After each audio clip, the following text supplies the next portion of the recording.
অৰুণোদয় আঁচনিৰ পিছতে ৰাজ্য চৰকাৰে আৰম্ভ কৰিছে চৰকাৰৰ আন এক ধ্বজাবাহী আঁচনি মহিলা উদ্যমিতা আঁচনি।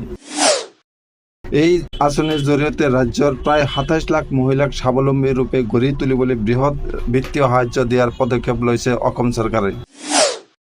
৩ বছৰত ৰাজ্য চৰকাৰে প্ৰায় ২৭ লাখ মহিলাক ৩টা কিস্তিত দিব ৮৫,০০০ টকাৰ সাহায্য। প্ৰথম বছৰত এগৰাকী মহিলাক ব্যক্তিগতভাৱে দিয়া হ'ব ১০,০০০ টকা, দ্বিতীয় বৰ্ষত দিয়া হ'ব ২৫,০০০ টকা। ইয়াৰে ১২,৫০০ টকা চৰকাৰী সাহায্য আৰু ১২,৫০০ টকা বেংক ঋণ।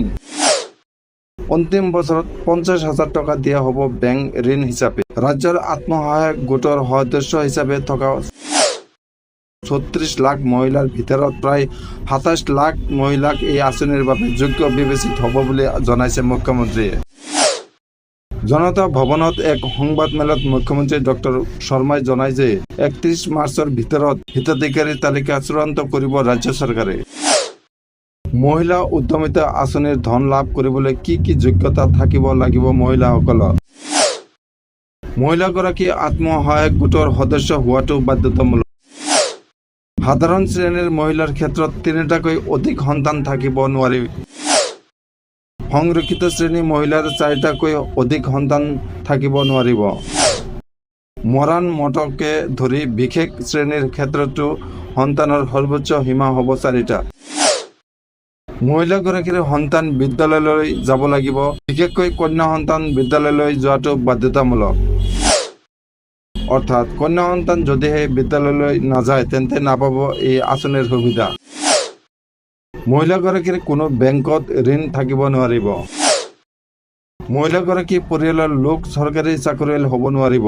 তৃতীয় আৰু চতুৰ্থ চাকৰিয়াল হ'লে বিবেচনা কৰা হ'ব। মহিলাগৰাকীৰ ঘৰত 4চকীয়া বাহন থাকিব নোৱাৰিব।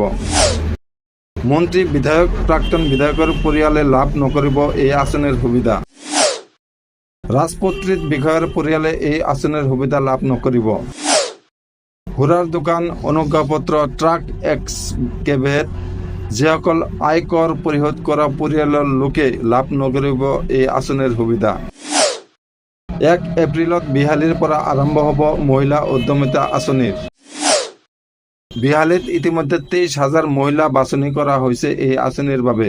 মহিলাসকলক চেক বিতৰণ কৰা হ'ব। প্ৰতিটো সমষ্টিতে মহিলাসকল এই আঁচনিৰ বাবে 3দিনীয়া বিশেষ প্ৰশিক্ষণ দিয়া হ'ব। প্ৰশিক্ষণ অন্ত হ'লেই চেক বিতৰণ কৰা হ'ব। প্ৰতি মাহতে হিতাধিকাৰীৰ তালিকা প্ৰকাশ কৰা হ'ব। এই আঁচনিৰ বাবে ৰাজ্য চৰকাৰৰ ব্যয় হ'ব ৩,২০০ কোটি টকা।